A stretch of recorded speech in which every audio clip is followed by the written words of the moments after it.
Hello again, I'm John Terzak, and this lesson will answer the question of one good way to make a pineapple salsa, which is great with meats, grilled, tacos, etc. Okay?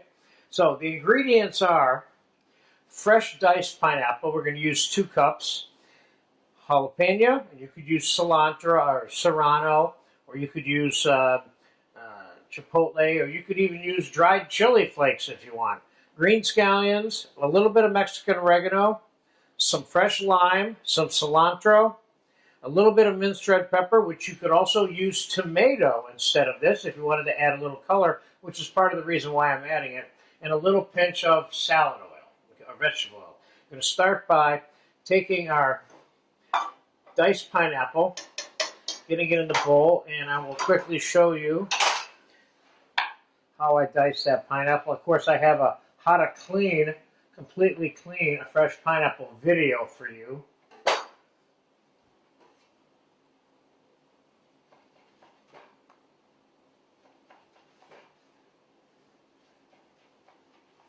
Sometimes these like to get slippery on you and make it hard to cut them thin.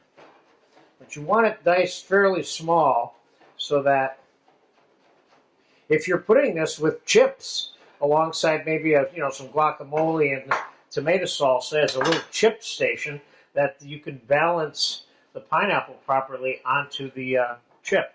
So there's your diced pineapple. And another thing I'm going to do for you today real quick is I'm going to show you how to puree a little bit of pineapple and slush it into the chunky pineapple salsa to make a pineapple salsa that's a little more saucy-like, okay? But first, let's get the minced green onion in here. I got about, 2 big scallions here.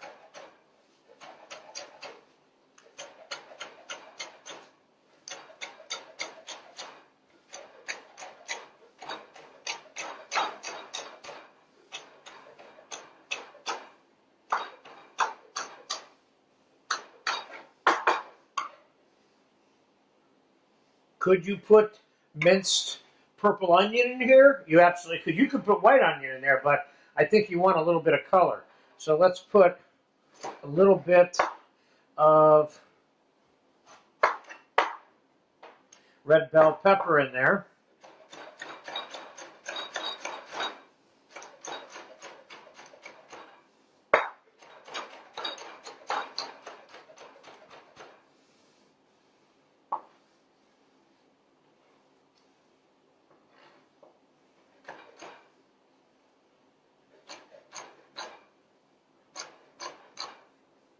You don't want the stuff that you're adding to your pineapple salsa, or you could call this pineapple relish if you wanted to, and not put jalapeno in it. Use it for something that's non-Mexican related, if you know what I mean. So this is a relish. Although the Mexicans have made many things hot with pineapple, this tends to have gotten popularized here in the United States, this style of salsa, which the Mexicans are very good at doing, by the way. Okay, so we got a little red pepper there. Now I'm going to put some jalapeno in here, but I don't want my pineapple salsa hot, so I'm going to take the seeds out of this jalapeno completely, because the seeds have a tendency to add the heat to it. As you can see, I'm making this in real time from start to finish, with the exception of cleaning the pineapple. So it's not that complicated. This item will keep for a day very successfully in the refrigerator. But fresh pineapple tends to destroy everything it comes in contact with over time, so you can't keep this too long.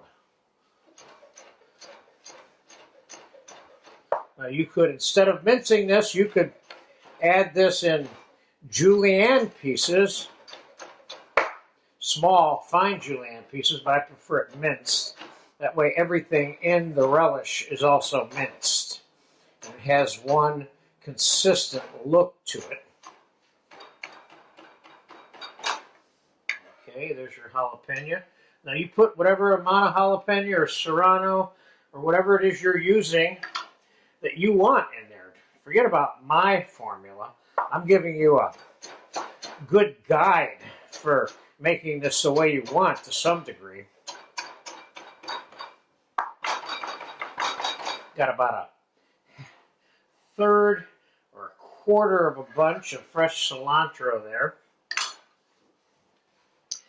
And I have a little bit of Mexican oregano here. Let's put a little bit of that in there. And let's put a splash of salad oil in here, vegetable oil, like a tablespoon and a half. And let's squeeze a little bit of fresh lime in there.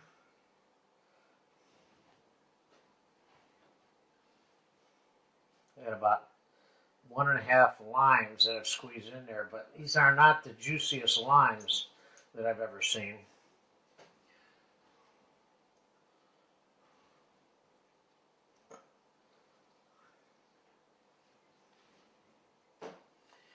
And let's give that a mix. This is your basic pineapple salsa that I'm suggesting.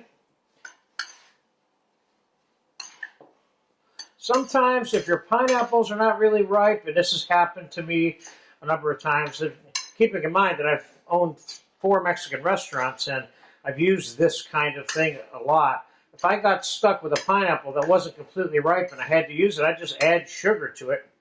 Obviously, that's one of the big differences besides the texture is how much sugar it has in it because it's ripe.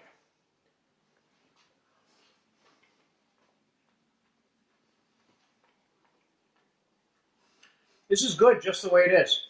So what we'll do is we'll take a little bit of this and put it on a plate here.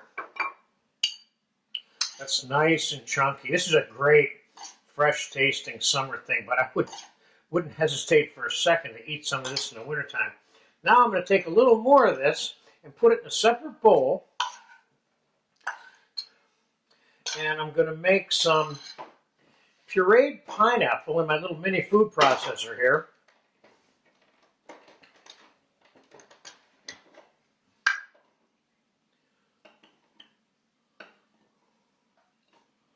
This is kind of an option. I wanted you to see another way to make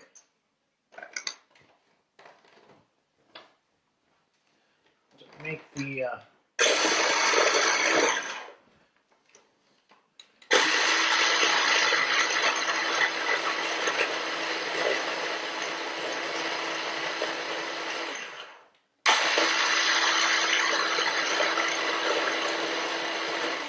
okay, that's enough for me.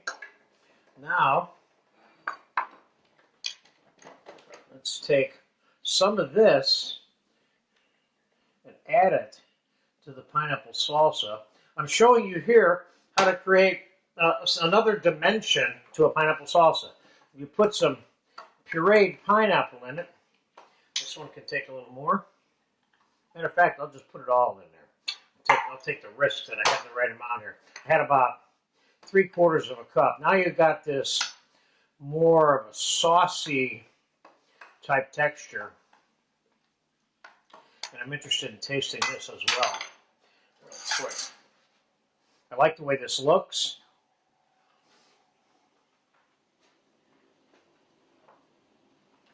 This is nice. Let's take a look at the difference in the texture of the two. My point is here, there's more than one way to do this. There's a version there that has a little bit of fresh pineapple puree in it. So there you go. That's my version of American/Mexican pineapple salsa, or like almost like a pineapple pico de gallo, but it's not really because there's no tomato in it. There you have it. Get a chance to make this. Enjoy it. It's fresh. It tastes great.